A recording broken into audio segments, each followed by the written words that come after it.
heal as a team, we're going to crumble. Inch by inch, play by play, till we're finished. We're in hell right now, gentlemen, believe me. And we can stay here, get the shit kicked out of us, or we can fight our way back into the light. We can climb out of hell, 1 inch at a time. You know, when you get old in life, things get taken from you. I mean, that's part of life. But you only learn that when you start losing stuff. You find out life's this game of inches. So is football. Because in either game, life or football, the margin for error is so small. I mean, 1/2 a step too late or too early, and you don't quite make it. 1/2 second too slow, too fast, you don't quite catch it. The inches we need are everywhere around us. They're in every break of the game, every minute, every second. On this team, we fight for that inch.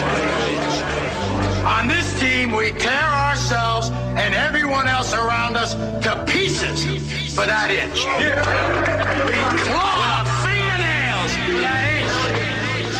Because we know when we add up all those inches, that's going to make the fucking difference between winning and losing. Between living and dying. I'll tell you this, in any fight, it's the guy who's willing to die who's going to win that inch. And I know if I'm going to have any life anymore, it's because I'm still willing to fight and die for that inch. Because that's what living is. There's 6 inches in front of your face. Now I can't make you do it. You got to look at the guy next to you. Look into his eyes.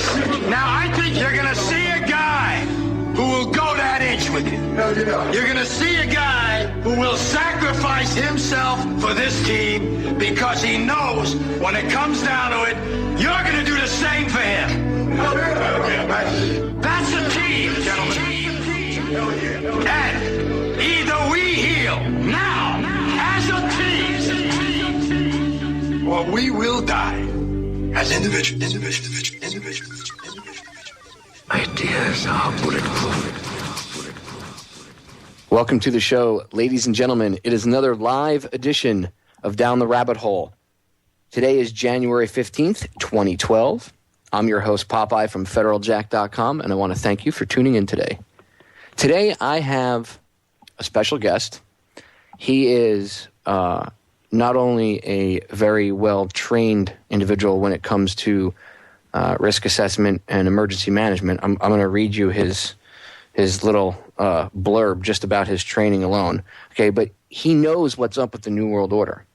Okay, and he's an author, I want to say a researcher, and he's a listener not only to my show but to Orion Talk Radio.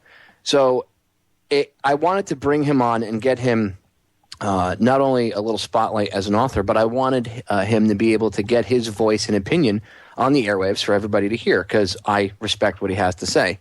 Let me read you a little blurb about my guest. His name is Chris Tyson. He received a BA in criminology from the University of Florida. He's taken training courses in emergency management and risk assessment from the Department of Homeland Security, Energetic Materials Research and Testing Center, FEMA, the National Emergency Response and Rescue Training Center, and the Office of State and Local Government Coordination Preparedness. He's a past member of the American Society for Industrial Security, and for nearly a decade, Chris has worked in the private sector as a security manager. In the retail industry, he worked as a loss prevention manager before moving into the hospitality industry as a certified lodging security director. So obviously, you could see he's got training. Not only he works in the public sector, but he's got training from government in risk assessment, emergency management, which are real things. When I was a firefighter, I was involved in emergency management, and I worked for the emergency management office in the town that I lived in. It was all voluntary basis. Obviously, we didn't get paid, but that was part of my position. I worked for OEM, we called it. Anyway, without further ado, I want to bring Chris on and introduce him to you all, and let you guys introduce, let him introduce himself to you guys and tell you guys a little bit about himself. So, Chris, welcome to the show. Thanks for having me on. Thanks for listening, and I really appreciate, the fact that not only did you've had all this training, so you've been through, what I like to call brainwashing Inc. That's what I call government training because I went through it myself, so I understand. But you've been through brainwashing Inc. and you've still come out with a complete clear head on your shoulders, and you understand what's up with the New World Order. And because you have a degree in criminology, you understand the law as well. So it's good to have someone that has, you know what I mean? You kind of, it's not like they can say, and when I say they, I mean the establishment, media, whoever, any critics could say, oh, well, this guy's just some schmuck idiot in his parents' basement. No, obviously you're not. That's why I read off that little blurb about you, because obviously you know what I mean? You're not just some average person. You're not just some average guy, sitting in, maybe 15, 16-year-old kid sitting in a basement making up stuff and putting it on the internet. You're, a real accomplished individual, and here you are saying the same things that we are. So I just want to give you a big thank you for having the courage, because coming out and especially being trained in emergency management and being in that field, it's not easy to talk about what you talk about and be open about it. So I give you a big thanks, and thank you for writing your book. Ladies and gentlemen, you have to check out his book. And Chris, I'm going to give you the floor. Tell the listeners about yourself. And then, we have the whole first hour. We'll go into your book and everything. So we have about 6 minutes left in the segment here. So I'll just give you the floor and tell the listeners all about yourself and what got you in to this. Like, when did you wake up? When did you find the key to your door and you saw everything that was going on? Well, thanks again for the compliment, and thanks for having me on your show. And I really appreciate what you're doing, too, trying to expose all this to the public. My training, as you read off, I spent many years in the private sector, working hand-in-hand with the public sector. I worked with many agencies alongside of me in my job. As a security director for a large hotel corporation, you have to rub shoulders with all kinds of federal agencies every day. Talking the DEA, the ATF, the CIA. I rub shoulders with all these guys, as well as your local law enforcement, sheriff's office, and fire departments. The training I was required, they actually encouraged me to take a lot of that training you listed off, because under 9/11, after 9/11, I was considered a soft target. Under the National Infrastructure Protection Plan, which is under the Homeland Security Department, you can actually go look at it on their website. There's 18 specific sectors, and I'm under the commercial sector. And inside the commercial sector, there's 8 subsectors, and I'm in that subsector under lodging, which is hotels, motels, and conference centers. Like, for each sector, another subsector would be like stadiums for football games, and banking centers, like private bank branches. But I'm under the lodging sector, so I was encouraged to go take courses that were actually way above my pay grade, would be a good way of saying it. I was in the classroom with fire chiefs, public health chiefs for that county, your chief public health information officer. I was in classes with the sheriff, the actual sheriff of the county would be in the classroom, or the undersheriff. So I was in classes that were very enlightening as to where this is all going. And a lot of the training I got from these classes was on the bird flu, the strain of the flu, the H1N1 virus. I also got a lot of training on target hardening, which is a hotel and like a shopping mall is considered a soft target under the Department of Homeland Security, because you can literally drive your car right up to the lobby with a bomb and blow the whole building up. Whereas a government facility, usually you have to go through a checkpoint or a gate or a scanning system to get access, like a military base would be considered a hard target. Well, since I'm a soft target, I had to go through a lot of training with FEMA and the Homeland Security Department on threat and risk assessment, things such as community emergency response, which is what you were talking about with the fire department, and prevention and response to suicide bombing. We had to be able to kind of profile suicide bombers, be able to pick them out. And if there was a bomb that went off, we were trained on how to immediately respond to that bomb with all the agencies that would be showing up on our property. So that kind of sums up the training. How I got into this, I was basically in a bookstore one day, a national book chain, and someone walked up to me and handed me a book and said, "This is for your book." And I looked at him like, "You want to repeat that to me? I'm a criminology major. I'm not a journalist. I'm not an English major. I'm not a writer." And basically the person said, "No, this is for your book." And he said, "I got to go." And he took off. All right, I'm going to have to cut you off there because the break's coming up, Chris, but I'm going to make you pick up there again because that it's very interesting that, sounds cloak and daggerish a little bit, but I've heard this kind of stuff before. So, ladies and gentlemen, stay tuned. Don't go anywhere. More with author Chris Tyson when we come back. We are back. Hanging out with author Chris Tyson. And by the way, I keep telling you guys he's an author, but I didn't mention the name of his book like an idiot. It's called Ameroca's New World Order. And I like how he named it. Instead of America, it's Ameroca, like the Amero. So very clever name play there in the title. Check it out, let me rephrase that, Ameroca's New World Order. Chris, is there a spot where they can order your book, the listeners? Is there a website they can go to? Oh, yes. It's the same as the book title. It's amerocasnewworldorder.com.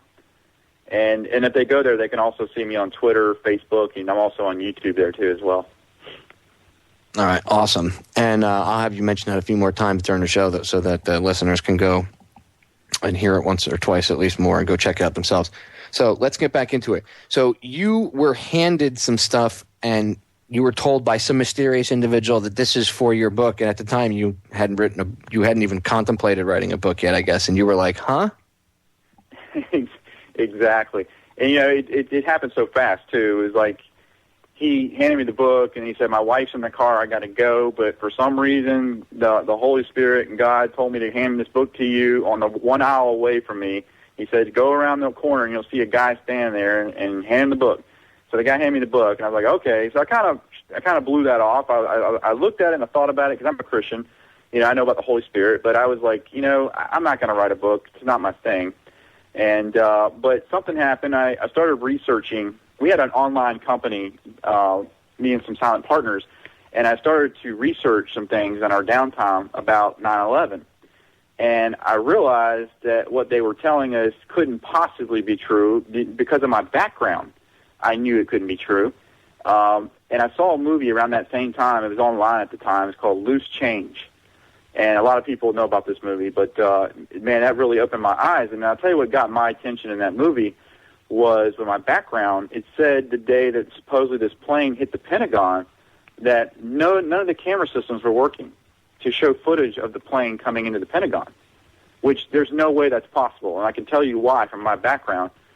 Even in my hotels that I was the security director, I had two camera systems sometimes in my building.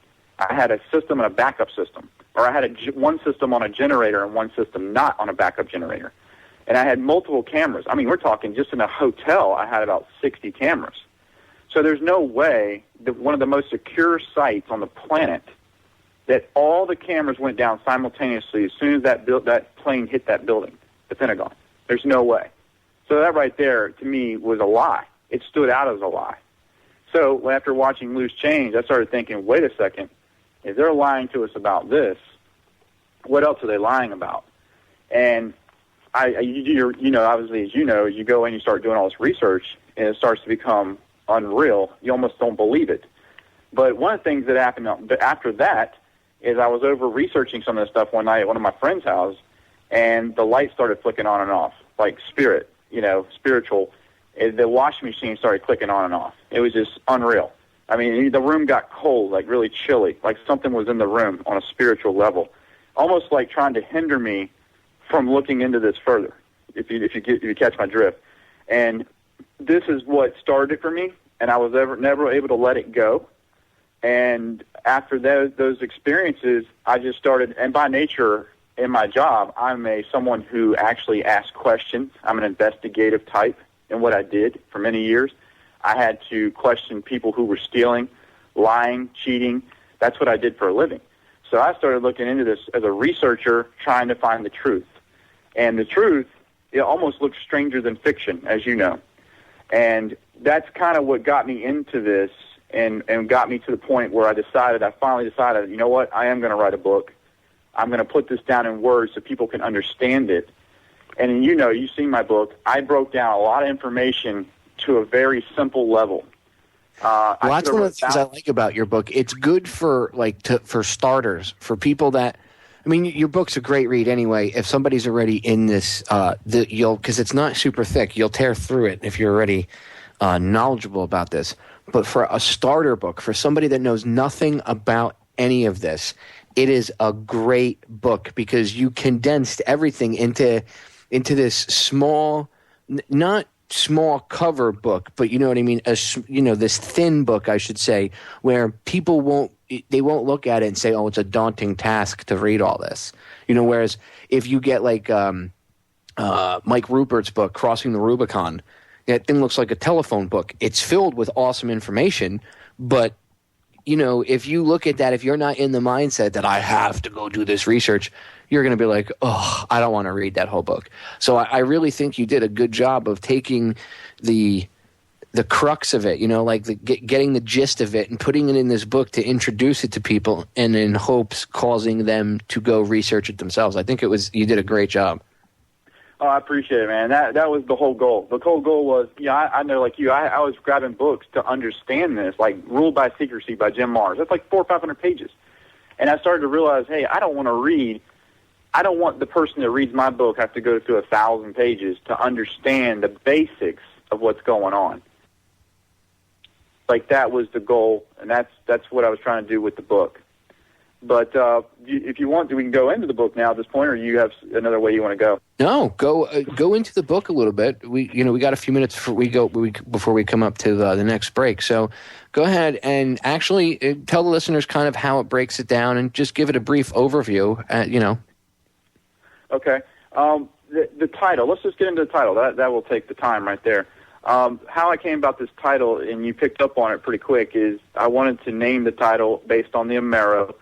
And I can get into that later why I came to that. But Amero being the North American Union, which is United States, Mexico, and Canada, and a New World Order. Everybody knows what the New World Order is, and everybody knows that we were the New World when we were just supposedly discovered for the first time. I call it a rediscovery because you already had 40 million Native Americans living here. But anyway, the New World became the New World Order. And so I called it America's New World Order, and then the subtitle of my book is called A Global Atlantis for the Age of Aquarius.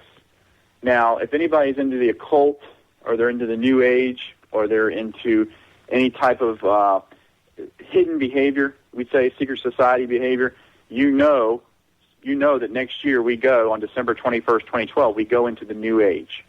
And the New Age is the Age of Aquarius. If you know your zodiac, we're actually going into the Age of Aquarius. That's why I titled it that, because the New World is going to take effect inside of the New Age, which starts next year. And the front side of that is a Global Atlantis. Now, this is where a lot of people get thrown off. They're like, Atlantis? What does Atlantis have to do with this? Well, if you actually research the story of Atlantis, and we'll get into this on the other side of the break, but if you actually understand the story of Atlantis, Atlantis is like the blueprint for the New World Order, and always has been. Yeah, it's actually funny that you actually brought that. Well, I shouldn't say funny. I'm not funny, haha, but funny in a interesting. Maybe synchronistic is a better term for it. Mm-hmm. I'm rereading Manly P. Hall's works right now, so it's funny that you bring that up, because I actually just this morning read the chapter about where he's talking about Plato's writings on Atlantis. And for people that don't know, so the New World Order emulates Plato and everything. If you research, Plato's the only one that actually put to paper the stories of Atlantis. Before that, everything was just passed down. And it came from basically what Chris is talking about. Atlantis is this perfect government, this perfect society that, even if it didn't exist, Plato said, the way he put it was, even if it didn't exist, it was a story to show, what happens with a political system, how it can break down and everything. And that's basically what happened. And I urge you guys to really go check out Manly P. Hall. In fact, when I come back on the other side of the break, I'll go grab the book. And I'll read you guys the title of it. It's got both of his works in one book, so you can just get it on Amazon. And that would actually be a great book as an addendum to Chris's book, because what he's talking about is right on. Ladies and gentlemen, we're going to break. More with Chris Tyson when we come back. Stay tuned. You don't want to go anywhere. We are back, ladies and gentlemen. All right, get out your pen and your paper so I can give you your homework assignments for this evening. The Secret Destiny of America is the title of the book. And it's got all of Manly P. Hall's writings. It's two of his books. One of them is called The Secret Destiny of America, and the other one is America's Assignment with Destiny. It's got both of those works in one, so you can read everything with the original drawings and stuff that were in both of the books, and other pictures.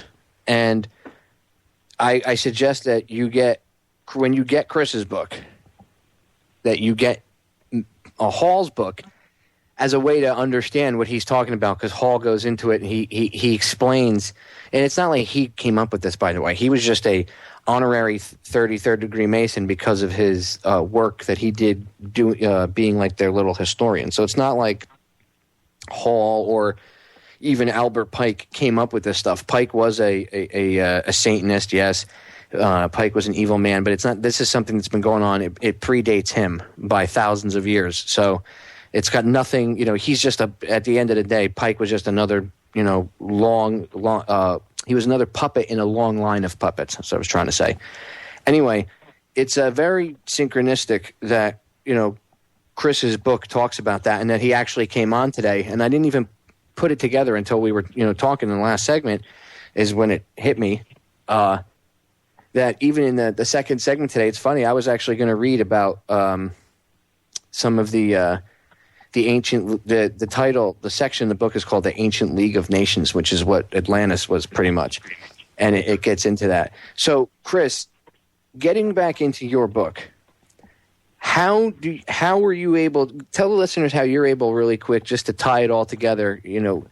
Explain the Atlantis end of it and how it attaches to what we are today, because the United States is their idea of this new Atlantis. Well, actually, I can't take credit for that. The Holy Spirit kind of guided me to certain parts of research, because there's hundreds of books on New World Order, and the Holy Spirit kind of guided me to certain books and certain copies of books that kind of tied it all together. Now, getting into Atlantis, I know people kind of like you're saying, they kind of shriek their head when you talk about Atlantis, but where did the story of Atlantis really come from? And everybody always says Plato. Well, Plato is just like Manly P. Hall and just like Albert Pike. He was the pen that put it on the paper. The actual story of Atlantis came from Solon. And Solon got the story from the Egyptian mystery schools, from the priest of the Egyptian mystery schools. And if you know anything about the Egyptian mystery school, which is a big part of Freemasonry, by the way, the doctrines, the Egyptian mystery school got their knowledge from the ancient mystery religion of Babylon. So the story of Atlantis, which was meant to be written down way before Plato, was actually the model for world government way back to Babylon. And if you want, I'll kind of go into the similarities of Atlantis, ancient Atlantis, to where we're heading right now. Yeah, go ahead. Okay, well, in the story, he had two stories. He wrote two stories about Atlantis. People who know this have researched Atlantis, but Critas, I can't say it right, Critias, that's one of the books he wrote about Atlantis, stories. He named it after one of his students who actually, he had conversations with this about. Oh, okay, I didn't even know that. Yeah. Let's look at, first of all, we all know about the bloodline, right? The Illuminati, royal bloodline, half hybrid, half satanic, and all that. We know all that. Anybody that's in the New Order has figured that out at some point. The Illuminati, whatever you want to call them, the bloodline. Well, in the story of Atlantis, Poseidon, who was a god, mated with Cleito, who was a mortal woman. And in that came a bloodline of his 10 sons. His 10 sons carried the blood of the gods and the blood of humans. So there's your hybrid bloodline right there, what we call the royal bloodline. Anyway, his 10 sons, his first son, Atlas, the book called Atlas Shrugged? Atlas ruled the whole kingdom. The other 9 sons were under his direction. but they all took their marching orders from Poseidon, the laws of Poseidon. Also, so here's your bloodline. Now, they had 10 areas in Atlantis, 10 areas that he ruled. Each king ruled an area. Everybody was poor, or at least in the same level of income, which we would call today a commonwealth or socialism. And what are we doing right now in America? We're wiping out the middle class. So there's going to be a king, and then there's going to be everybody else in the commonwealth. So anyway, you had a commonwealth, you had the 10 rich kings, and in those commonwealths, you basically had 10 areas, which we have today. You have the 10 world unions that are being formed around the world today. You have the African Union, you have the South American Union, you have the Mediterranean Union, you have the Pacific Union, you have the European Union, which everybody knows about, and then you're going to have the North American Union when America collapses. You'll have a merging of the labor and resources of Canada and the labor of Mexico to make America stand back up on its feet. It'll be a new union. And that's why I titled the book Amero instead of Ameroca. Anyway, in that process, you also had an economy that was ruled, like I told you, by Commonwealth. And then they traded among themselves. The 10 areas traded among themselves, which means they had to have a common currency to do that, a means of exchange. And what did we have during the crisis of 2008 and 2009? How many world leaders came out and said we need an international currency? We need a new currency, a new financial order. And what they're talking about is, and if you look into this, right now, that they're hoping that will be the special drawing rights, which is done by the IMF. And if you've looked in the last month, they put over $800 billion into the funding for special drawing rights, which used to be a very small account, $40 billion or so. So what I'm trying to tell you is we're going away from the dollar to an international currency. Right now, the dollar tonight, if your listeners don't know, a lot of them will know, is the currency of the world. That is what feeds the world. We print money, and it spreads out across the planet. That role is about to be taken away from America, and when it does, we will collapse. And we're going to move to an international currency. So if you look up special drawing rights, you'll see exactly what I'm talking about. Anyway, that's the economy of it. The politics of it is you had the 10 kings who ruled their regions, the 10 global unions. Now, these 10 global unions will answer to the United Nations, or at least be under their authority. Then you have the 10 unions, and in the religious aspect, they all were self-enlightened people. So if you know anything about enlightenment, which is where you become your own god, you open up your 7 chakras and you become your own god. So you have these enlightened beings, but they also all worshipped a golden statue of Poseidon that was in the temple of Poseidon. And you say, well, why does that matter? Well, it does matter because it says in the latter days in the Bible that everybody will worship the image of the beast. So this is their playbook. I'm telling you, this is their blueprint. And you go look at the legal side of this. It says they followed the laws of Poseidon inscribed on the pillar of Orcholoam. I can't say that either. Orcholoam. If there was a pillar. Now, if you know the Masons have 2 pillars when you walk into a temple. You have Joaz and Bochum. And those are the 2 pillars with knowledge written on them. This is the same similarity. You have a knowledge written on a pillar of the laws that would rule. Now, we're talking about secular law. They're not religious law, secular law. And I'll explain that later when we get into America. But the military also was ruled together. All the kings would come together and vote on who they're going to attack. Now, you just saw Libya, how all these countries got together in the United Nations Security Council, right, and NATO, to decide who's going to bomb Libya. Well, we decided the French would go in first. You remember this? This happened about 5-6 months ago. Yep. And then America would come in and clean up, which is what we did. So what I'm trying to tell you is the model, even for the military, was in Atlantis, is what they're using today. If you look at the United Nations Security Council, you got so many people on that at the table. They get to vote on who they're going to attack jointly. So that's the same model that was used in Atlantis. So basically, I'm talking about military, legal, religion, politics, and economy. Pretty much sums it up. That's a society I'm describing, a civilization. And that's the new model of where they're trying to head to with the New World Order. Because if you research the New World Order, there's a lot of moving parts to the New World Order. It's very deceptive. It's hidden in businesses. It's hidden in secret councils. It's hidden in political groups such as the Council on Foreign Relations or the Trilateral Commission. So what I'm trying to tell you is all these moving parts are eventually going to equal what I'm telling you right now. They're going to equal this model I just described to you. Now, what's interesting about Atlantis is there's someone who's wrote a book on Atlantis coming out, rising again, in the Age of Aquarius, which is very interesting. And matter of fact, one of the authors, Frank Joseph, he wrote that the Mayan calendar is the story of Atlantis. It's the revival of Atlantis. A new model, a new system, a new world order. So that's kind of how I got into the ancient Atlantis portion of the book. And it's very interesting because where they got the information from. It is interesting, and I urge the people, again, when you go buy Chris's book, and you should buy his book, make sure you get The Secret Destiny of America by Manly P. Hall, because it'll help you understand his book. And amazing. Great job, Chris. We're going to break, ladies and gentlemen. We'll be right back. We're back, ladies and gentlemen. Hanging out with author Chris Tyson, and I have some good news for you. He will be hanging out in hour number 2 with us through to the end. Chris was originally scheduled for an hour, but because 1 hour is never enough, and we're having such a good conversation here about what the ultimate plan is and what these people, these elitists, whatever you want to call them, I call them the Illuma douchebags, but whatever their grand plan, we're laying it out kind of in a nutshell. So Chris has been gracious enough to hang out for an extra hour with us, so I want to say thank you to Chris again. And go ahead and give out the website again for the book so people can go check it out. Oh, and thanks for letting me hang around. The website is www.americasnewworldorder.com. And they can go there, and I'm on, again, like I said, I'm on Twitter and Facebook and YouTube, and they can follow what I'm tracking, on a weekly basis. Awesome. Let's get right back into it. Now that we've talked about the old Atlantis, and we've given a brief description of, what their plan is and how long this goes back. Let's get into the new Atlantis, the United States of America. Oh, great. This is the connection. Remember now, ancient Atlantis was a model that the Greeks could never get together. They tried with Plato and Socrates and Aristotle, and he tutored Alexander the Great.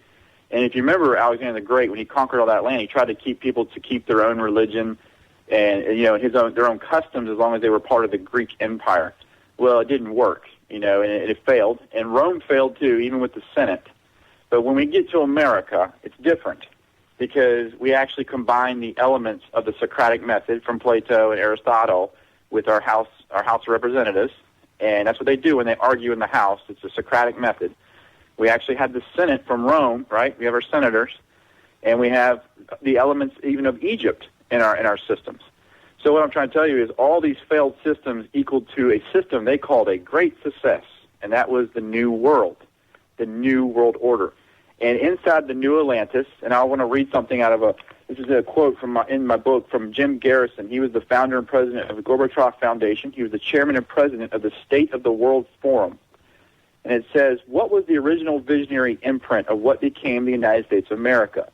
It came actually from Francis Bacon, who was one of the greatest mystics, there's your occult influence right there, mystic, of the late 16th and early 17th centuries.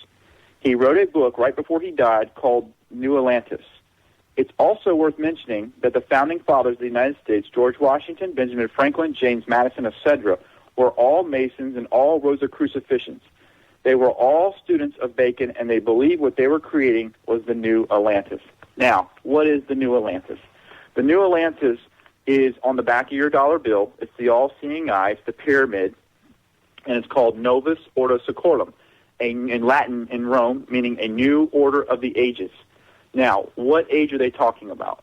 They're talking about building this through the ages, meaning it started with Babylon, it went to Egypt, it went to Persia, it went to Greece, it went to Rome, then it went to the British Empire, and now it's on our soil. That's why we currently hold the flame, the enlightened flame, the Illuminati flame, on our statue of Isis, statue of Queen Samarius, statue of Marianne, statue of Britannica. We call her Columbia, Lady Liberty. We're currently holding the flame. We're moving this New World Order into reality. We're currently the ones pushing for it. All these other kingdoms... That's who Britain, by the way, is named for. Absolutely. Absolutely. And when we look at Novus Ordo Seclorum, now what kind of order are they talking about? Well, we know in 1776, and with the Constitution, they separated church from the state. Now, if you know anything about the old world, which was the old Rome, the old Britain, they were ruled by the Pope or the Church of England. They had a huge influence on the kings and queens in the Middle Ages. When you came to the New World, we no longer had that. Now, the Puritans tried to enforce that with the Orders of 1639, which I put in the back of my book so you can actually read it. They were actually trying to still continue that rule, the rule of the church over politics. But the Masons weren't going to have it because the Masons believed in religious freedom for all. And that's why when you walk into a Masonic temple, you have the Quran, you have the Bible, you have the Freemason Bible, you get the drift. In other words, they allow all religion. Well, you say, well, that's a good thing. It is, but it isn't, because inside of a secular order, which is what we are a new secular order of the ages. And if you look at the word secular, it means earthly. It means pagan order. And now you understand, like we were just talking about this in the break, people like Benjamin Franklin are not who they appear to be. He was actually a pagan. He actually was part of the Hellfires Club in England, where they had sexual orgies. They got drunk and they did all kinds of sacrifices, and there was bones found all around his house after he died, underneath his house. So what I'm trying to tell you is this is a new pagan order for the final age. Now, the final age is not America. The final age is the next step, which will be the Age of Aquarius. We're not going to be America. We're going to be part of the 10 unions inside of this new Age of Aquarius. We'll no longer be the big dog. We're no longer to dictate world policy. It'll be run through a collective decision, a democratic collective decision of all the 10 unions. An interesting factoid, that's what the Olympic rings represent, is this, all these different unions coming together, creating one world. That's what they always push too. And you know who created the Olympic ring design, don't you? I don't know that. Adolf Hitler. Oh, wow. Well, I do. That's right. That's right. He had the rings. And but it's not all connected, Chris. Come on. You're a conspiracy theorist for putting all this together, even though it's laid out right in front of you. Exactly. If you just do the research about what I'm talking about, you'll come back to these same conclusions. But let me tell you something interesting about the New Atlantis, what they called the American experiment. The American experiment was, could 13 colonies come together? Could 50 states come together? Eventually, could Canada, Mexico, and the United States come together under one federal republic? And if that was possible, and that could be a success, which it has been, clearly, we're the most prosperous country in the history of the world, it has been a success, they knew they could emulate that all around the globe. And that's why Europe started to do what we did. They started to put all these, look at France as a state, look at Germany as a state, just like in the United States you have Florida or Georgia. They applied that same model to Europe, and then they applied it to Africa, and then they applied it to the South American Union. In other words, they used us as the testing grounds for their new system, their new unions. But interesting enough, 13, by the way, remember now, we started with 13 colonies. 13 is a very big number in the occult. And what it means, if you look at the tarot side, the tarot card, it's the death card, it's the phoenix, it's the serpent. And it also means precursor to conclusion. Did you catch that? We're the last empire before the final empire rises up. We are a precursor to conclusion. That's what 13 means in the occult. Also, you got the 13th zodiac that just came out last year. They made public, which Nostradamus knew about.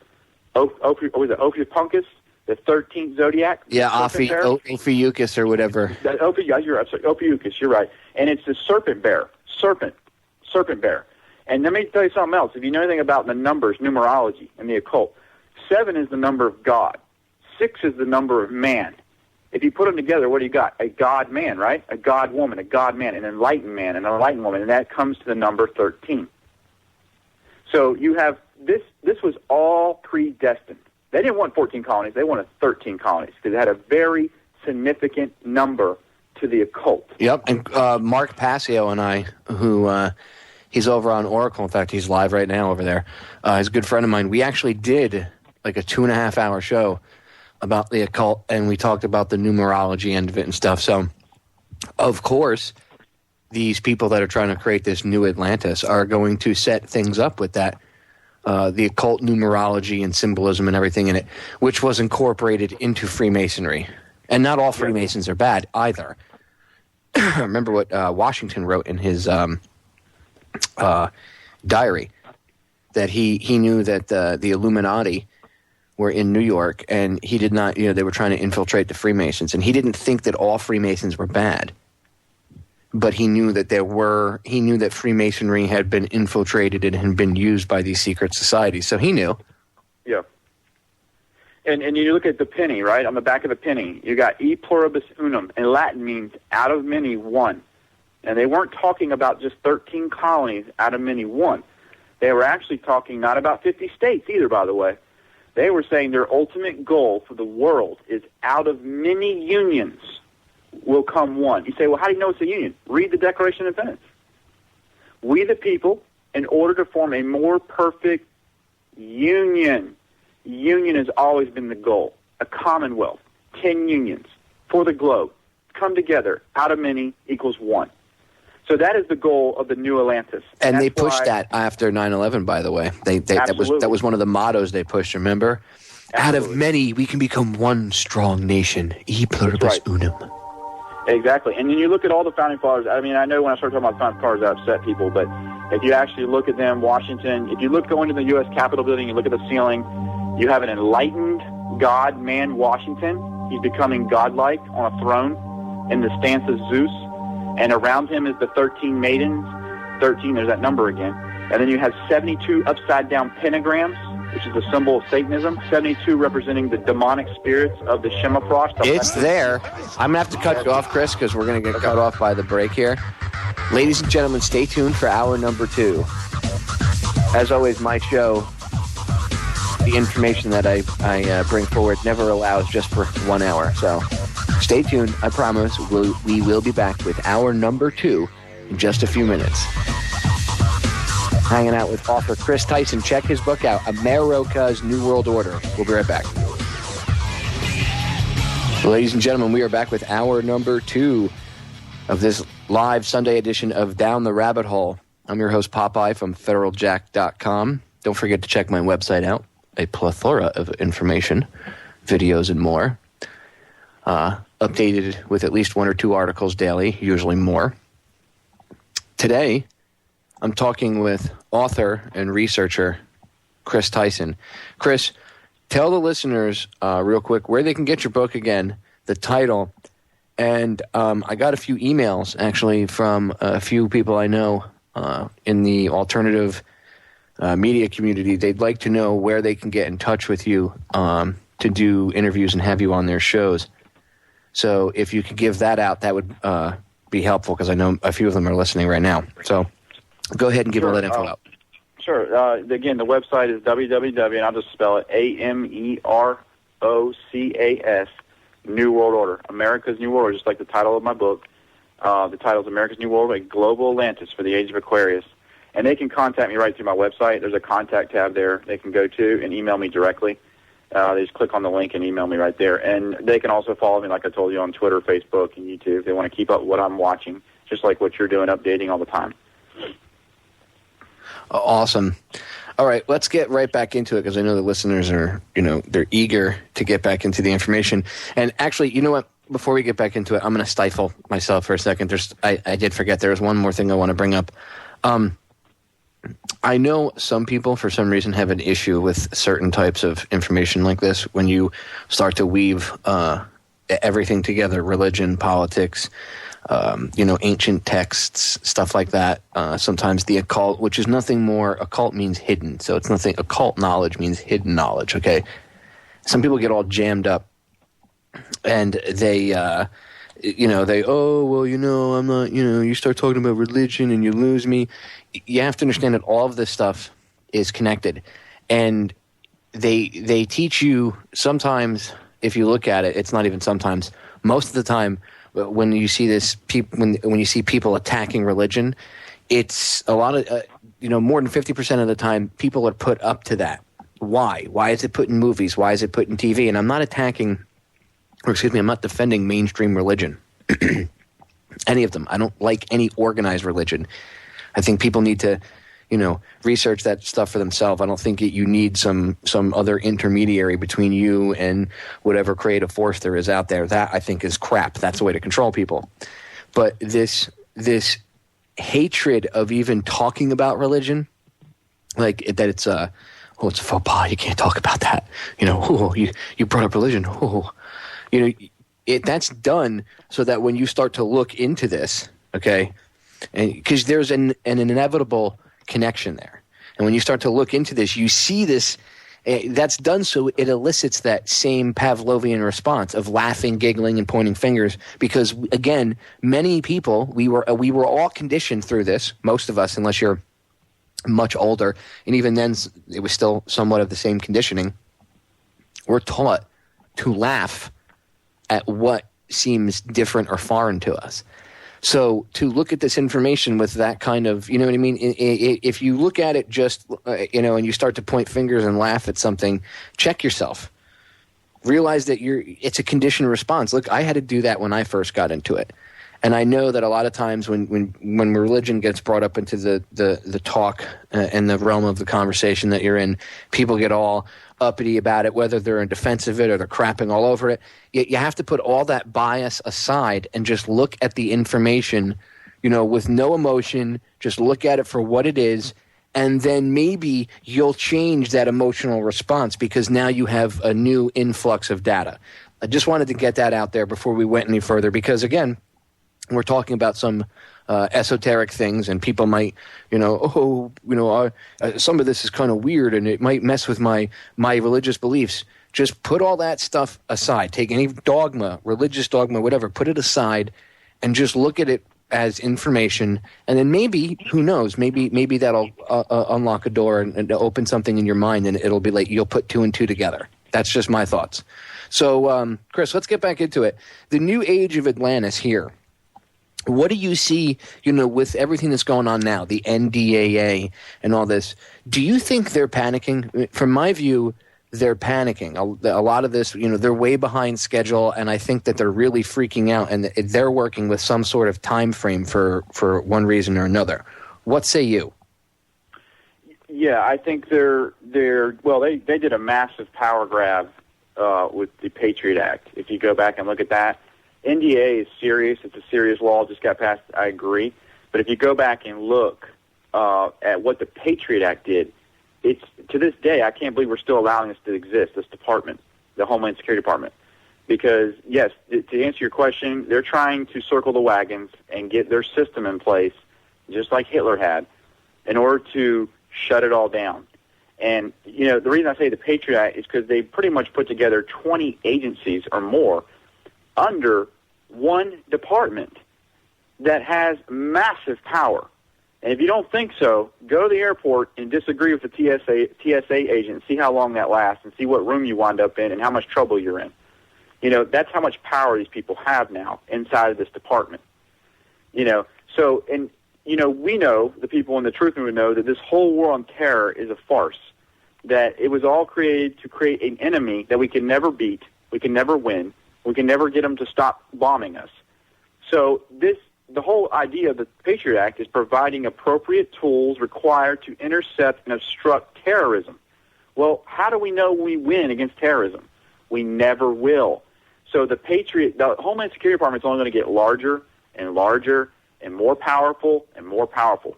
I mean, so that's where we're heading in all this. I think, yes, they're trying to finish the final touches on the laws to where they can do what they need to do with the public. And I think really what they're most worried about is the people that are going to rise up. I don't think they're worried about the average Joe, watching, Dancing with the Stars or American Idol. They're not worried about that guy because that guy's not tuned in to what's really going on. I'm talking about the people who are awake and aware. They are concerned, and they know the Internet, they need to shut the Internet down too. They know that, and they need to do it quick because information is flowing between like your shows and other radio shows that are exposing the stuff that's in the dark, what you call the occult, the hidden knowledge. This stuff is being brought out now with the instruments such as the Internet and these new tools we have to research all this information. It's one of the most important things in this whole fight is the information itself. Yep. And that's why I don't like digital.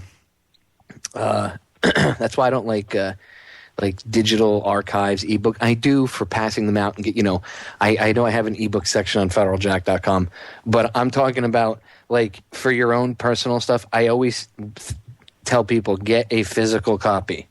Because even if it wasn't terrorist, and I'm doing air quotes, so obviously, New World Order related EMP burst, maybe some country does it, or you never know, solar flare could come. Our electrical grid is ridiculously old and out of date. So look at the blackout that happened up in New York. We're at risk. It's in your face now. So I think that the chance of losing this information is great. So it's better to have a physical copy, a book. And that's why one of the reasons that I think they're getting rid of all the books in schools, as well as what Charlotte Iserby talked about in her book, The Deliberate Dumbing Down of America. If you don't have it, try to get she has a PDF copy.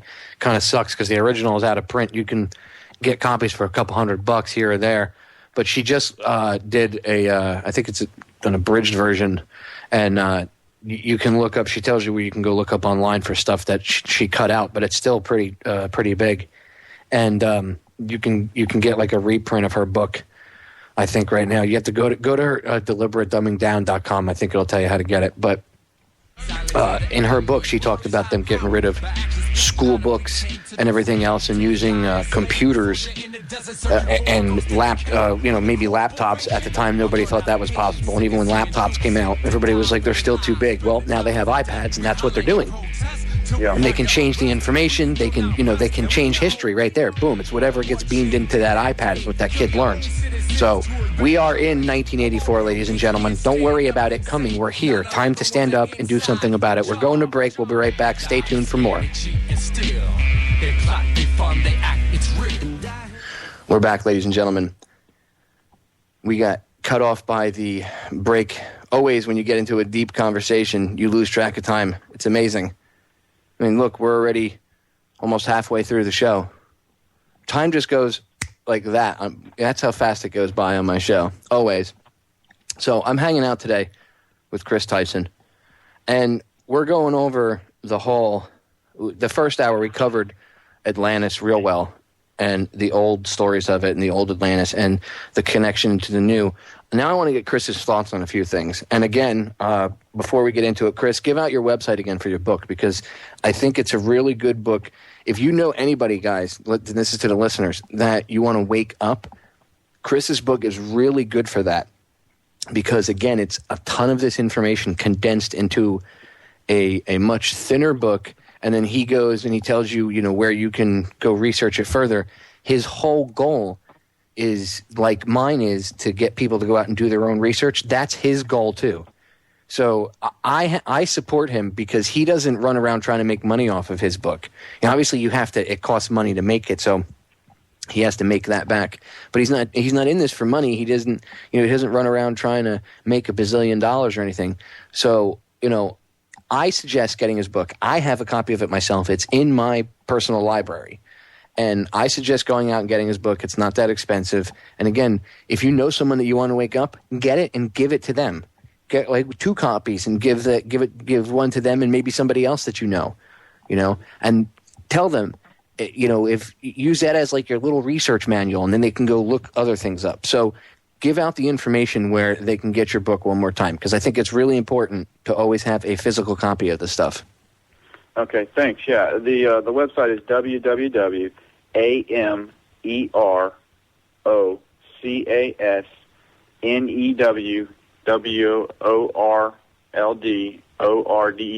americasnewworldorder.com. And if you'd like, real quick, before you get into this part of the segment, I'd like to speak on the unions real quick, because we didn't touch on this. And I want to kind of show you where this is all happening right in front of us right now. Yeah, no, that's okay. What I was I wanted to get into. I was going to get along the lines of the questioning of what you feel now with that, what's going on with the police state and everything. So that'll work out perfectly. Go ahead and tell them about the unions and then how it's merging into what you see today right in front of you. Okay, 3 weeks ago, you had France and Germany make a huge statement. Basically, with Europe collapsing and the euro, they decided that they need to merge their central banks. There's a lot of talk of them merging their central banks into one bank that would be basically the distributor, like our Federal Reserve Bank, for the European Union, and they feel like France and Germany pulling their weight together could finance that and back it. So that's huge. So in other words, not only has France lost their country identity and Germany, they're about to lose their economic identity. I mean, their own central bank. So they're merging those as well. But here's the thing. This is in the. I picked up the copy of Foreign Affairs, which is the publication of the Council on Foreign Relations, this month, and there's actually a very good article in here about. It says how we got to where we are. It's called How We Got Here, and I want to read something that kind of backs up what I'm talking about. First of all, when I talk about these unions, the European Union was not ever founded to be a political union. Now that might have been the goal, but the original purpose of the European Union was an economic coming together, a trade area, a trade zone, a free trade zone, like NAFTA. And if you look around the world, before like all these unions started to come together in the 90s, all of them had trade unions.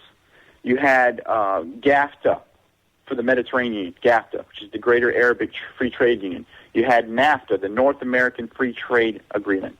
You had SAFTA in South America. You had CAFTA down in the Caribbean.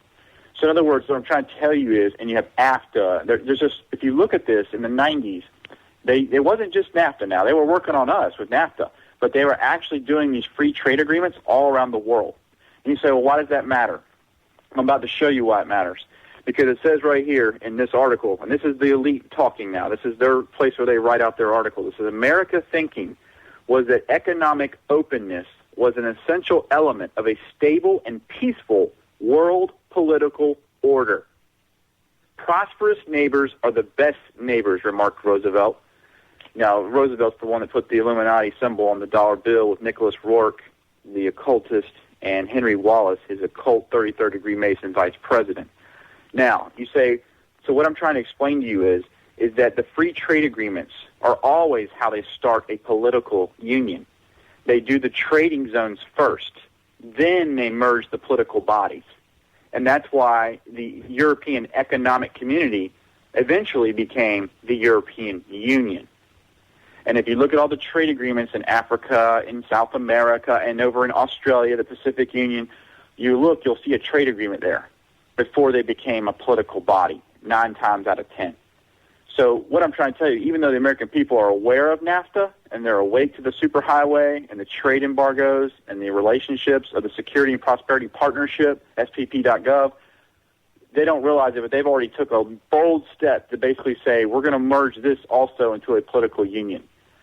So once again, this is backing the concept of ancient Atlantis with the 10 kings. So you're going to have 10 kings, basically, and then you're going to have an ultimate world leader. And, I don't want to step across that line as far as biblical stuff, but it says also in that last day there'll be a world leader, And so what I'm trying to tell you is it starts with trade agreements. Free trade is a bad word. If you understand free trade, it took a lot of our jobs away from Americans, too, in the Rust Belt, in the heartland of America, and a lot of the manufacturing towns. A lot of people can attest to this across the country. They lost their jobs because of free trade. And what it is it's basically trying to equal the trading agreements across the planet where everybody comes up to a certain level of wealth, a certain level of economy for everybody, not just America. So America has to go down in order to equal the lifestyle in Africa that needs to come up. See, because remember, I told you this is a social commonwealth, meaning everybody's on an equal footing. We're all in this together. So I just want to bring that up and point it out. And then they actually talk about all this further in the article. That basically once the country has a stable economy and a middle class or a building of a middle class, they can then entertain the idea of democracy, which is the world political system. It's the world order. Our political system is the model for the new world order. And our founding fathers knew it 200-something years ago.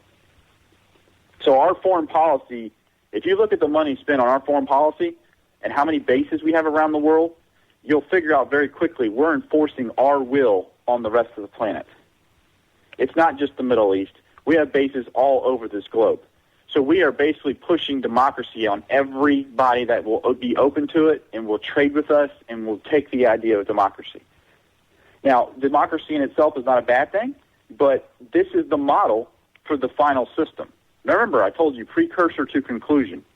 So we are setting the stage of a world order, a liberal democracy, a secular order, and a liberal democracy for the entire planet. And the model was the United States, which is now being applied all over the world. And as you remember, George Bush, the son, Skull and Bones, which is the modern-day Templars, when he got up and gave his speech, Council on Foreign Relations, remember, he said, we're going to spread the flame of liberty around the four corners of the earth. And those who resist that flame will be burned by it. That's what he was talking about. So I just wanted to make that analogy and kind of explain that out to your listeners. Oh, that was perfect. And I'm glad you actually had enough time going right into the break where you can explain it. Ladies and gentlemen, stay tuned. We are deep down the rabbit hole today. We're not at the bottom, but we are very close. This is important information. So stay tuned. We'll be right back. 3 minutes. Don't go anywhere. We're back, ladies and gentlemen. Now, what Chris and I are discussing today is not, how can I put this? It is not some wild theory. It is actually in their own writings. It is not some bedtime story. It is not some fable that you tell your children that has been passed down through the ages. Although it is what they do call, this is what they call the work of ages. This is not some fable. This is not, again, some fictional story. It's scary. And if you look at everything that's going on today, everything around the world, the attack on Libya, the ramping up of the drumbeat of war with Iran, everything. This is about getting everybody in line, order out of chaos, one world order. And although living in a world community where we can explore space and the ocean and everything else together and not have war sounds awesome, that's not what they have in mind. So we're evolving, without a doubt. As a species, as individuals, spiritually, we're evolving. And they understand that, at least from my take on this, they understand that once we get to a certain level in this evolution, there is no way that they're going to be able to control us the way they do, because we're going to see through it. And that's what happens. Wars would end tomorrow if soldiers refused to fight. If there was nobody to join the military and fight, there wouldn't be any wars. It'd be pretty hard to stage a war if everybody stayed home, right? So that's why you need to understand their complete work, their plan, what's going on. This is the basis, the foundation of why 9/11 happened, why Oklahoma City, why everything, because it's all to forward this much larger agenda. And certain things get in their way, and they deal with those speed bumps accordingly. Sometimes it's a war. Sometimes it's a terror attack to set off a war. Sometimes it's an assassination of the person that stands in their way. Whatever it may be, they deal with it as it comes, but it's all because of this larger plan behind the scenes. That's why anytime I talk about the JFK assassination, 9/11, anything, I always tell people you have to understand your enemy, the people who is the people that pulled this off. That's who the enemy, I'm doing air quotes, that's who they are. And you have to understand them. Otherwise, you have no way, you stand no chance of ever being able to stop what they want to do, because you don't understand what their plan is, If you think it's one thing and it's actually something else, you're not really being effective at stopping it. What say you, Chris? No, I agree. And it's funny you talk about Iran. In the same publication of Foreign Affairs this month is a whole article by Matthew Kronig saying it's time to attack Iran, how to do a surgical strike and not disrupt the whole world. So, it's right here in their own publication. It's Council on Foreign Relations, the Foreign Affairs magazine for this month says time to attack Iran. Now, I don't think it'll happen in the next few weeks, but I think it could happen by the end of the year. And you're right. It's all to further their agenda. It's all to further their goals. The whole point of 9/11 was to bring bring out in the open a security apparatus like the Department of Homeland Security, just like Germany, just like Hitler had his whole group of soldiers. So yes, it's all got a program. It's all methodical. It's all planned out on certain dates. They do this stuff. If you know the occult, 9/11, 11 being a prime number, but 13 also, the number 13. But, I'd like also to tell you kind of where this is all going with the Age of Aquarius, if we could go there a little bit. Yeah, let's get into it. Okay. The reason I titled the book A Global Atlantis for the Age of Aquarius is because the great work of the ages is about to come to fruition. It's about to become put out in the open. Everything's been hidden in the dark is about to become put in the open in the next few years. And I believe the kickstart party to all this is the prelude, if you would call it, starts on December 21st, 2012. The Mayans, by the way, who were shamans, which is witch doctors, they knew about the new dawn. They call it the new dawn. They also call it the shift of the ages. Now, what does that mean, shift of the ages? They meant we were shifting from the age of Pisces, which was ruled by religious dogma, ruled by Jesus and his disciples, to an Aquarian age. Now, you say, well, how do you know age of Pisces was ruled by the church? Well, if you look at the age of Pisces, Jesus the symbol is the fish. His disciples were the fishers of men. He called them the fishers of men. And Pisces is ruled, the era of Pisces is ruled in part by religious dogma. And that's why you had the church, the Catholic Church, had such power for hundreds and hundreds of years in Europe. But now we're moving into a secular age, a pagan age, an age of Aquarius, what the ancients called a new golden dawn. And we're moving into that era starting next year, at the end of this year, going into next year. Now, what are the characteristics of the Age of Aquarius? Well, if you look back in 1969, you had a prelude, a kind of a glimmer of look into what is coming with the flower children, the flower power of the 1960s. There was a group in 1969 they had a song called Aquarius, Let the Sun Shine In by the Fifth Dimension.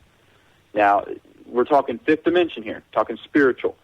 And one of the choruses of that song, it says, this is the dawning of the Age of Aquarius.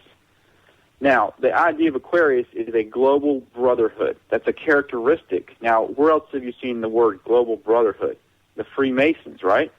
And it says there'll be revolutions. Well, you're seeing in revolutions right now all over the world.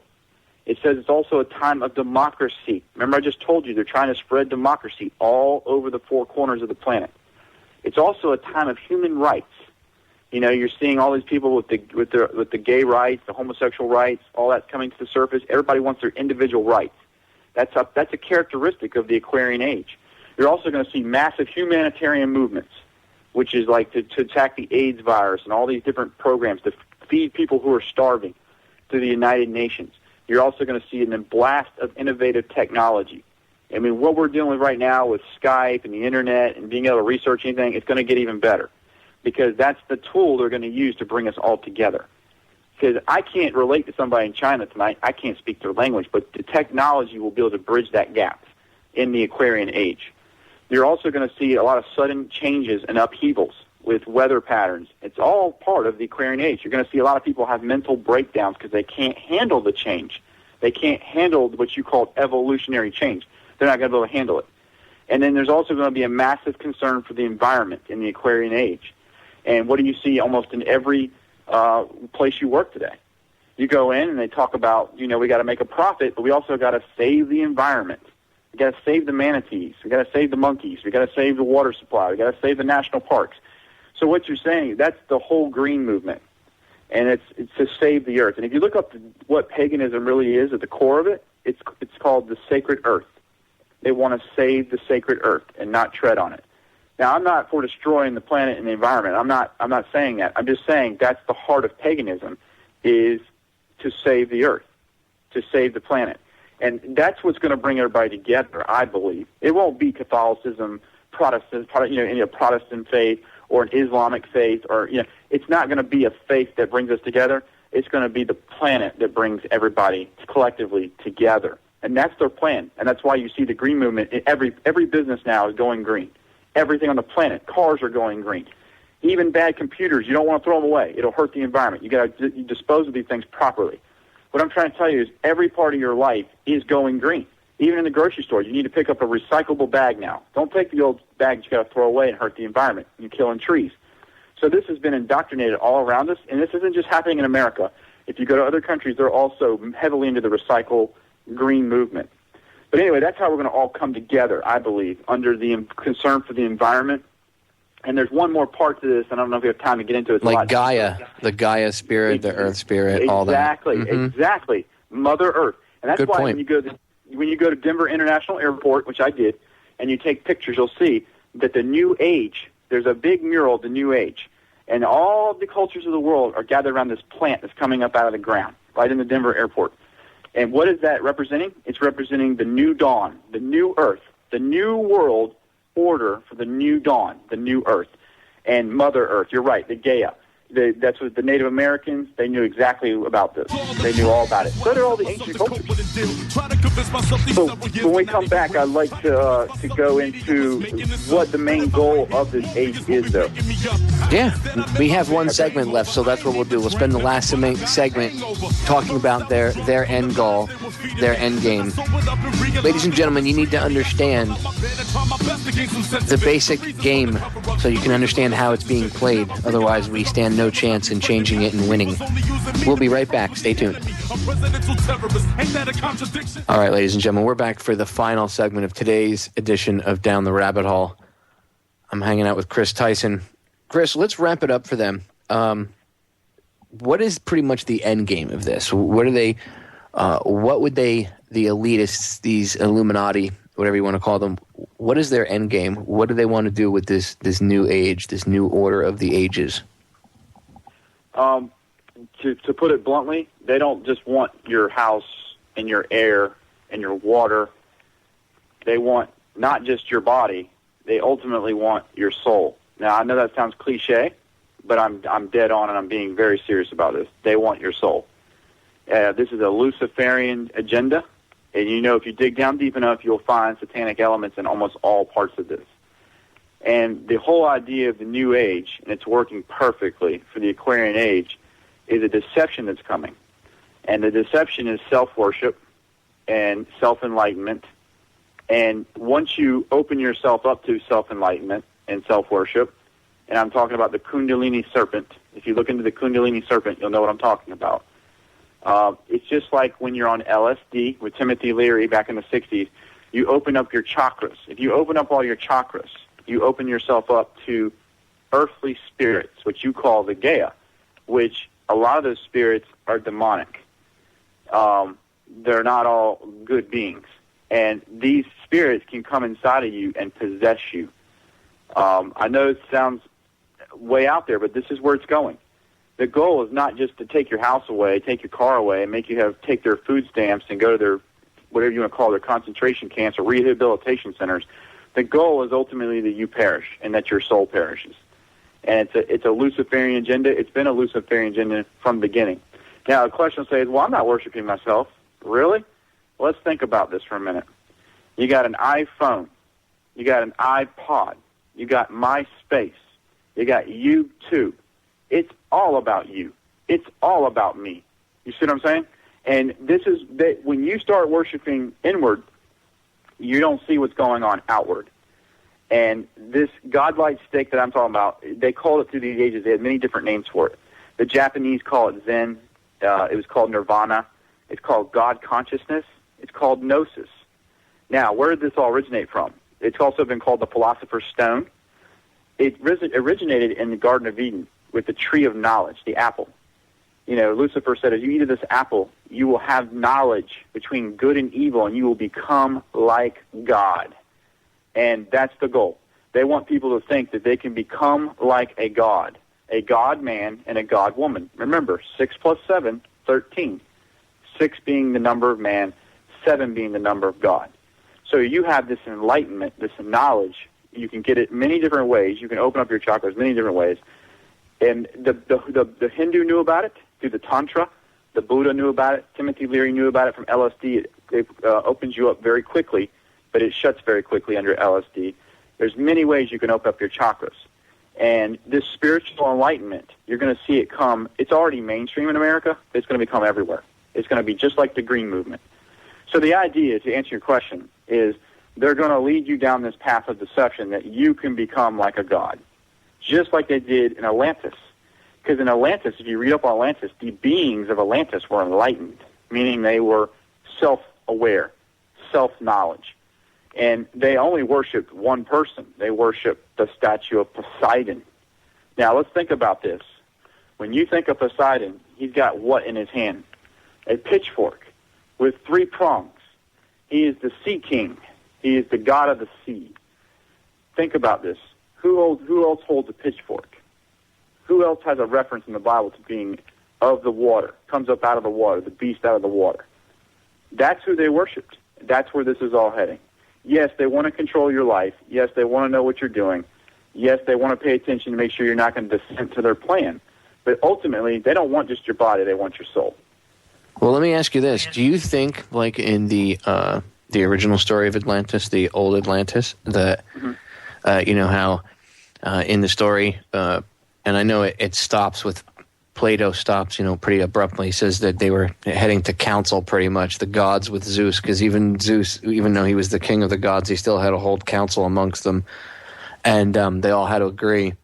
And he, according to Plato, they were, you know, they were about to get together and discuss this, but Zeus wanted to pretty much, you know, rain his vengeance, which he was known for in the old days. And if you read what people would now call Greek mythology, which, again, I've talked about the ancient cultures and everything, and I say it's very arrogant for us to say the word mythology and act like it's a friggin' story when we don't know what the truth is, because mainstream religion today misleads most people.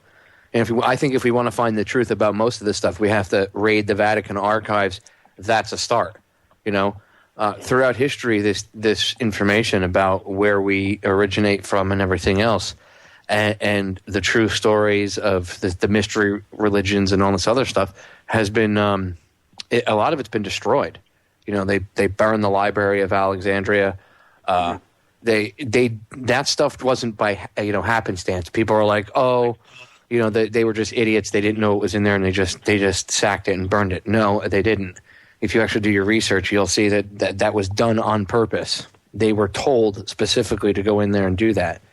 And you know what? We did kind of the same thing when we sacked Iraq. The first thing we did was blew the doors off the National Museum and stole tablets that were 5,000 years old and a statue of a reptilian female, humanoid, like reptoid humanoid female feeding a human baby.